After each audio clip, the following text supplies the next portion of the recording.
चलिए, आज resume series का लेक्चर नंबर 3 है। ठीक है, लेक्चर नंबर 3 है। पिछले आप लेक्चर्स में आप सीख चुके हैं कि भाई रिज्यूमे क्या होता है, रिज्यूमे कैसे बनाया जाता है, क्या क्या चीजें लिखना जरूरी होता है, क्या क्या चीजें छोड़ना जरूरी होता है। ठीक है जी।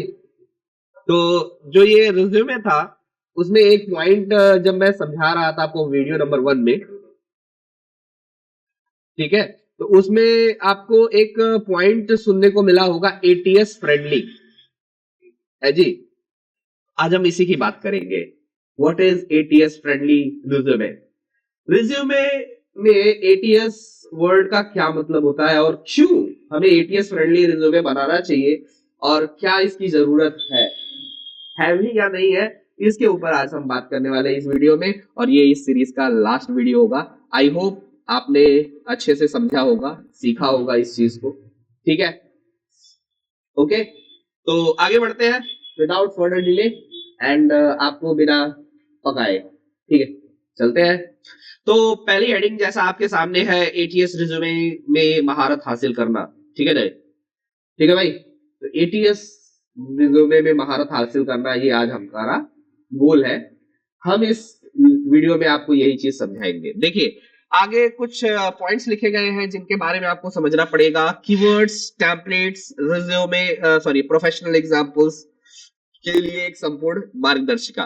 भाई ये वीडियो के बारे में है और कुछ नहीं। आगे बढ़ते हैं। तो एटीएस क्या है। एटीएस का फुल फॉर्म होता है applicant tracking system. It's a software. ये क्या है, एक सॉफ्टवेयर है। क्या चीज है भाई, एटीएस एक सॉफ्टवेयर है। ठीक है जी। एटीएस सॉफ्टवेयर है तो क्या करता है भाई, जैसे कोई बड़ी कंपनी हो गई, उसमें बहुत सारे हजारों लोग, लाखों लोग अपना रिज्यूमे भेजते हैं ना। बहुत सारे लोग रिज्यूमे भेजते हैं। अभी बहुत सारे लोगों को तो इंटरव्यू के लिए नहीं बुलाया जा सकता ना। तो उन्होंने अपनी कंपनी के लिए एक सॉफ्टवेयर बनवाया जिसका नाम है एप्लीकेंट ट्रैकिंग सिस्टम। ठीक है, ये क्या करता है, आपके पीडीएफ रिज्यूमे को रीड करता है और जो रिक्वायरमेंट होती है कंपनी को, जिस तरह के एम्प्लॉय चाहिए होती है, अगर वो स्किल, वो फीचर आपके रिज्यूमे में मेंशन है तो ही आपका रिज्यूमे शॉर्टलिस्ट होता है उस सॉफ्टवेयर द्वारा। ठीक है, तो एटीएस समझ में आया। What is ATS, it's a kind of software which segregate our resume, shortlist करता है हमारे रिज्यूमे को। अगर आपका रिज्यूमे क्या हो, एटीएस फ्रेंडली ना हो, तो फिर क्या होगा, आप फिल्टर नहीं हो पाएंगे। आप क्या नहीं हो पाएंगे, फिल्टर नहीं हो पाएंगे, आप वहां पे शॉर्टलिस्ट नहीं हो पाएंगे इंटरव्यू के लिए, चाहे हजारों रिज्यूमे डाल लीजिए उस कंपनी में। ठीक है, इसीलिए लोग, कुछ लोग कहते हैं कि भैया हमने तो कई बार रिज्यूमे डाला, हमारे लिए तो भाग्य खराब है, कंपनी कभी हमको बुलाई ही नहीं। अरे भाई, कंपनी नहीं, वो सॉफ्टवेयर आपको बुलाता है। तो सॉफ्टवेयर की लाइक रिज्यूमे तो बनाओ, तब ना सॉफ्टवेयर आपको शॉर्टलिस्ट करेगा।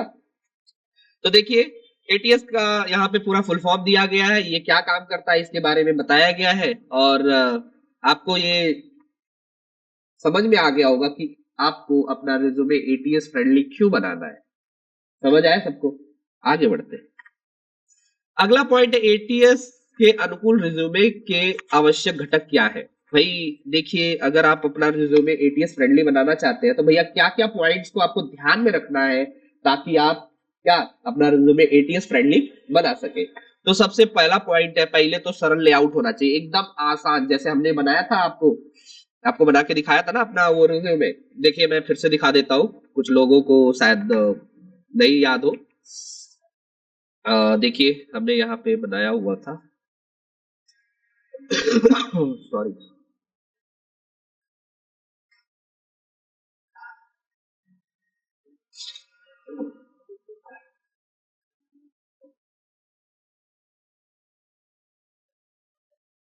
पहले दिखाना जरूरी है, नहीं तो आप भूल जाएंगे कि हमने एक्चुअल एटीएस फ्रेंडली बनाया है कि नहीं बनाया है। ठीक है, आप लोग भूलते भी तो बहुत है। अच्छा, चलिए भाई, कंट्रोल एन। देखिए, इसमें रिज्यूमे नाम से हमने फाइल बनाई हुई थी, वेट करेंगे। और फाइल, सॉरी, सुनील कुमार नाम से फाइल बनी हुई थी, सॉरी। तो देखिए क्या हमने अपने पूरे फॉर्मेट में कोई ऐसा फॉर्मेटिंग किया है जो बहुत ही क्रिटिकल सा हो, जिसने बहुत सारा समय कंज्यूम किया हो, या बहुत स्टाइलिश कुछ किया हुआ है? नहीं, कुछ नहीं किया। एक नॉर्मल प्लेन सा आपको रिज्यूमे मैंने टाइप किया हुआ है, ठीक है। ओके, सेकंड थिंग,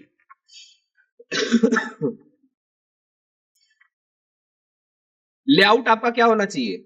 सरल होना चाहिए, साफ सुथरा होना चाहिए, आपके वर्ड्स जो है प्रॉपर दिखने चाहिए, ठीक है जी। कोई फैंसी सा वो कर्सू राइटिंग वाला कोई वो फॉन्ट मत यूज कर लेना, ठीक है। नीट एंड क्लीन सिस्टम बनाइए। बुनियादी फॉन्ट का इस्तेमाल करें, जैसे कैलिब्रे, एरियल, कंबेरिया जैसे जो हमारे फॉन्ट है, इसका उपयोग करिए। मैं कहूंगा सबसे आसान है इसको यूज करना, one of the best font है जो एटीएस फ्रेंडली है, ठीक है। ओके, तो आप इसी का यूज करिए, बाकी का दिमाग से निकाल दीजिए। टेक्स्ट आधारित होना चाहिए, आपने कोई भी ग्राफिक्स नहीं होनी चाहिए, यानी आपके रिज्यूमे में कोई फोटो वोटो नहीं होनी चाहिए, नहीं तो वो एटीएस फ्रेंडली नहीं होगा। मतलब जैसे कुछ लोग होते हैं, टाइप करने में दिक्कत होती है, तो वो क्या करते हैं, पुराना रिज्यूमे होता है उसमें से स्क्रीनशॉट लेते हैं, उसको लाके एमएस वर्ड में रख देंगे, ठीक है। ओके, अभी मैं बताऊं कैसे? चलो दिखा देता हूं, नहीं तो आप मानोगे नहीं। जैसे ये है, हम गए इंसर्ट पे, स्क्रीनशॉट, मैं ये वाली विंडो का स्क्रीनशॉट लेता हूं। देखिए आ गया स्क्रीनशॉट, मैंने इसको क्रॉप किया, क्रॉप,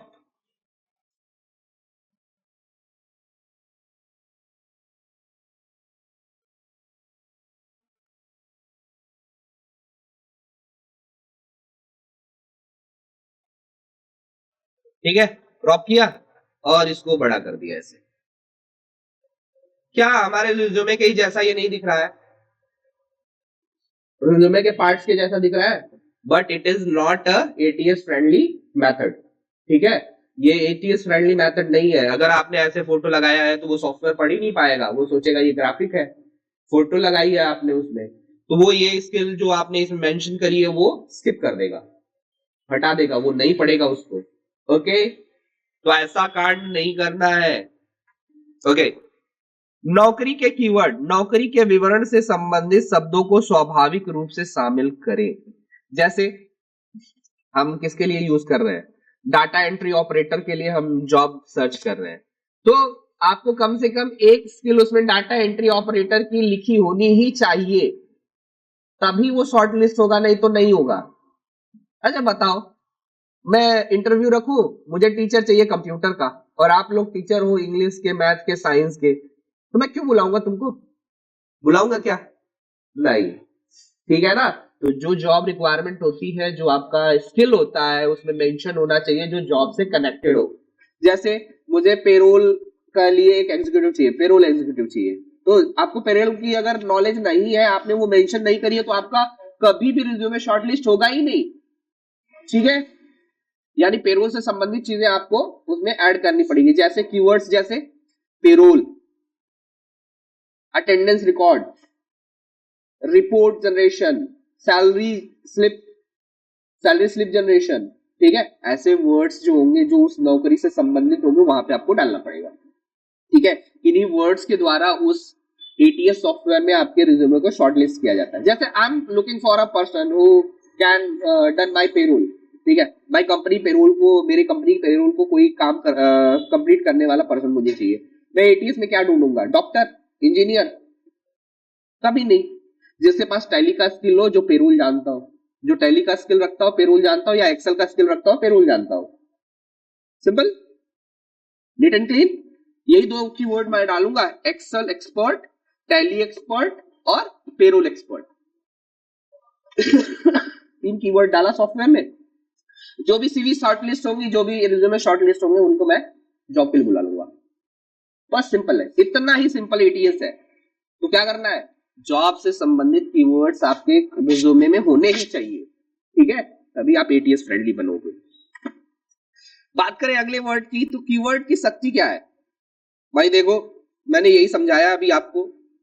मुझे नहीं मालूम था कि आगे यही वाली स्लाइड आनी है, नहीं तो इतना मेहनत नहीं करता आपके लिए।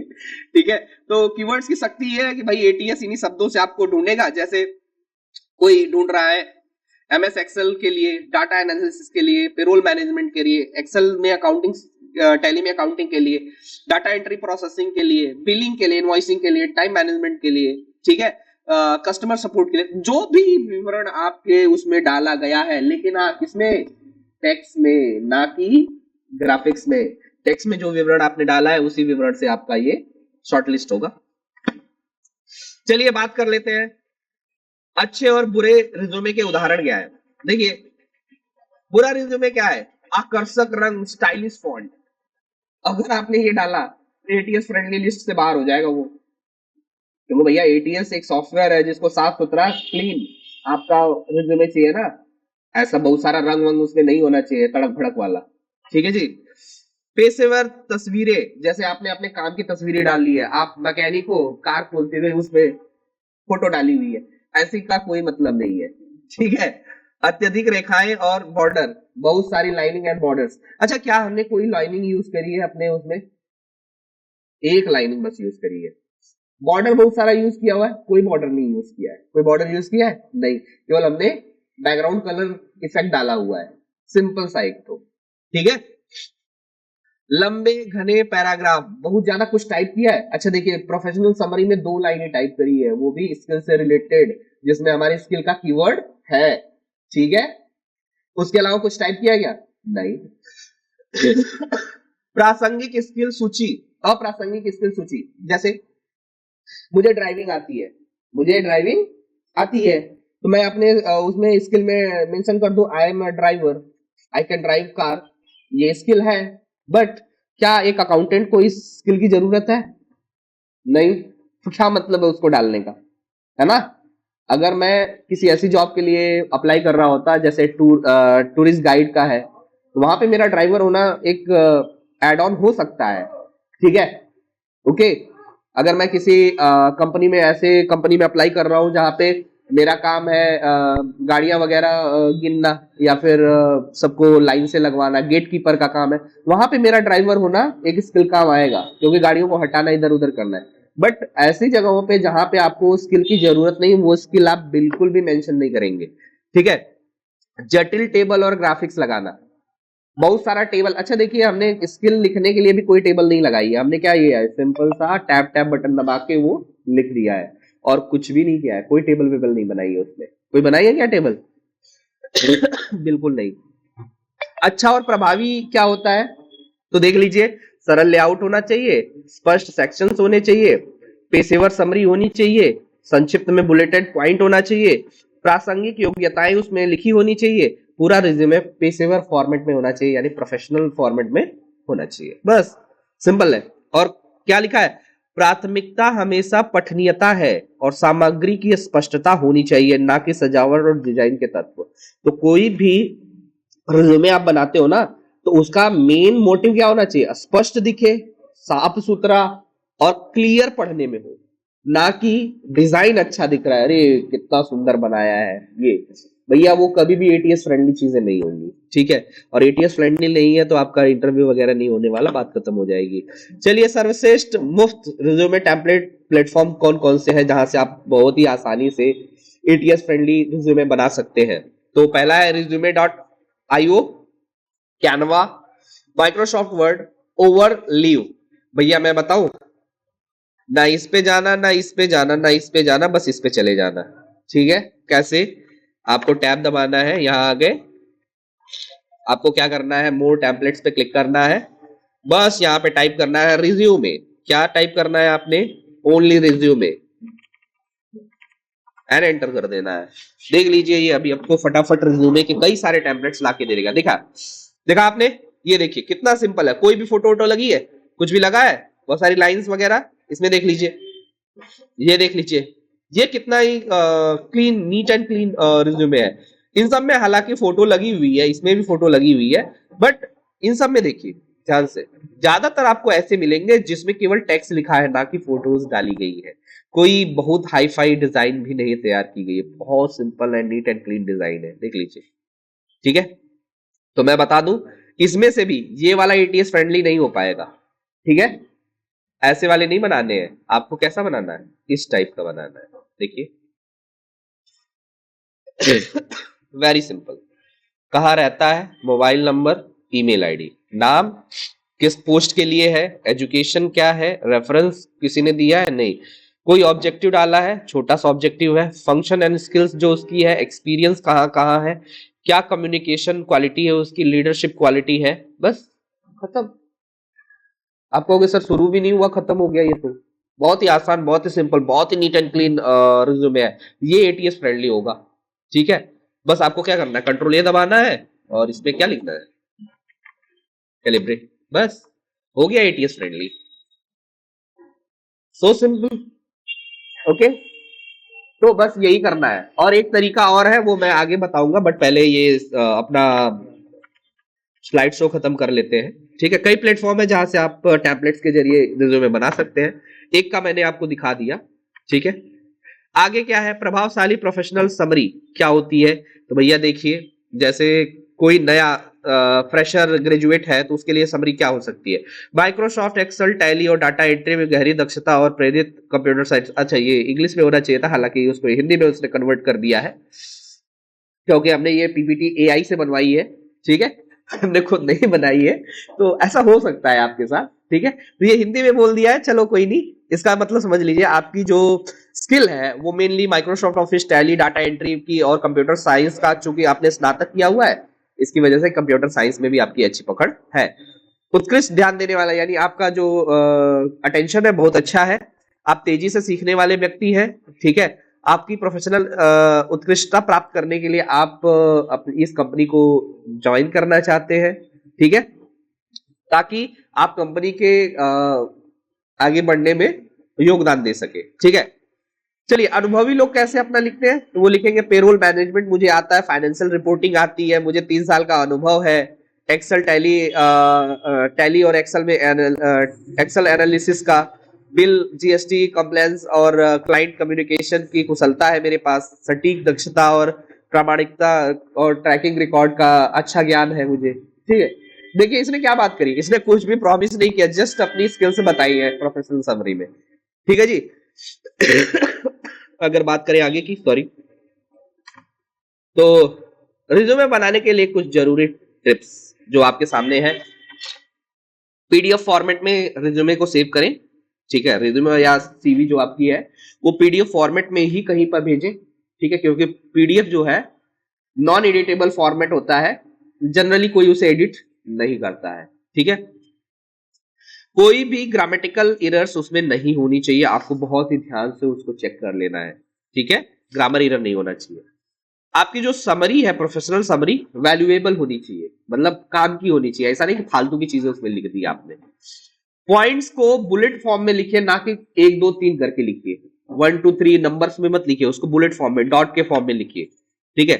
संबंधित स्किल जरूर लिखें, अगर जिस नौकरी के लिए आप अप्लाई करना चाहते हैं उससे रिलेटेड कोई भी स्किल आपकी है तो उसे लिखना अनिवार्य है। लेआउट को सिंपल रखें, अभी तक तो यही बार बार बातें हो रही है, इसके अलावा तो कोई बातें हुई नहीं। आपका पूरी तरह से चेकलिस्ट कर लीजिए, जो भी आपका रिज्यूमे है उसकी चेकलिस्ट कर लीजिए।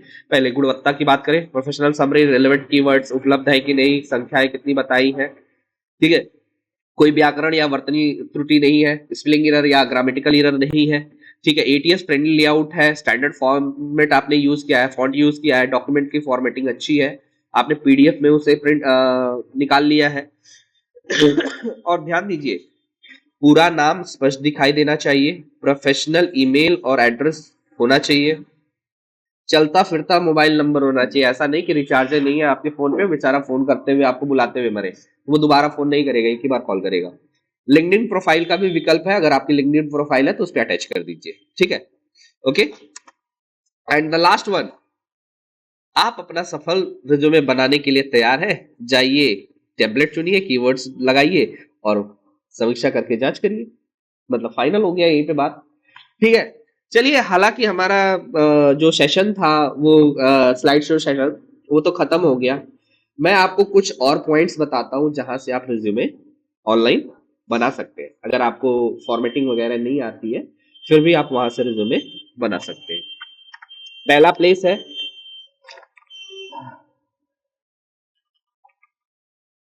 कोई भी आप खोल लीजिए, सॉरी, कोई भी वेब ब्राउजर खोल लीजिए, यहाँ पे सरकारी रिजल्ट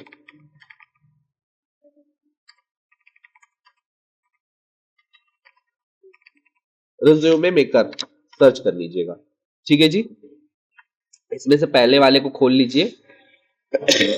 जो भी इंफॉर्मेशन आपसे पूछी जा रही है 1 बाय 1 यहाँ तक फिल करिए। ठीक है भाई, फिल कर लीजिएगा, जैसा आपको उसमें बताया गया वैसे ही फिल करिएगा। और लेआउट में मैं आपको बता दूं, फोटो अपलोड मत करिएगा, आप लेआउट ये वाला चुनिएगा, ये वाला। ठीक है, हालांकि ये एटीएस फ्रेंडली नहीं है, फिर भी आपको अच्छा एक रिज्यूमे मिल जाएगा बना बनाया। ठीक है, और कोशिश करिए कि ये वाला रिज्यूमे ले लीजिए, ये वाला अच्छा है, ये वाला अच्छा है। इसको मत लीजिएगा जिसमें ऊपर की तरफ ऐसे इमेज लगी है, उसको मत लीजिएगा, नहीं तो वो बहुत लंबा सा स्पेस छोड़ देता है, जो कि बहुत बुरा लगता है। ठीक है, तो ये वाला फॉर्मेट यूज करिएगा, ये वाला बस। बाकी तो कलर के बहुत सारे ऑप्शंस हैं, मैं कहूंगा कलर वलर मत चुनना, जैसे भी सिंपल रहे वैसे ही रहने देना। ठीक है, पीडीएफ में आप इसे डाउनलोड कर सकते हैं, बस सारी जानकारी जैसे जैसे पूछिए वैसे वैसे भरते जाइएगा। अगर आपको प्रोफेशनल ये जो कैरियर ऑब्जेक्टिव है इसका वाला नहीं लिखना है, अपने से लिखना है, जैसा आपने प्रोफेशनल समरी में बताया था वैसे आप यहाँ पे लिख सकते हो। तो ये रिज्यूमे मेकिंग की क्लास यहीं पे समाप्त हो जाती है। अगर आप लोग चाहते हैं कि अगली क्लास बायोडाटा पे भी बना दी जाए और सीवी पे भी बना दी जाए कोई सीरीज, तो हम इसे शुरू कर सकते हैं, लेकिन इसमें एक कंडीशन है, जब आप लोग कंप्लीट वॉच कर लेंगे सीरीज को और हर एक सीरीज पे कमेंट और लाइक्स कर देंगे तब। ठीक है, क्योंकि भाई हमको देख के बुरा लगता है जब स्टूडियो पे देखते हैं कि आप लोगों ने ना लाइक किया है, ना कमेंट किया है, ना उसमें आपने वीडियो पूरा देखा है। आप लोग थोड़ा थोड़ा देख के बंद कर देते हैं, आपको लगता है सब आ गया है। ठीक है, ओके। तो आप सभी से निवेदन है कि अगर आप सभी के लिए ये चीजें बनाई जा रही हैं तो उसे अप्रिशिएट करिए। ठीक है, appreciation is the most important thing for the YouTube channel. ठीक है, ओके।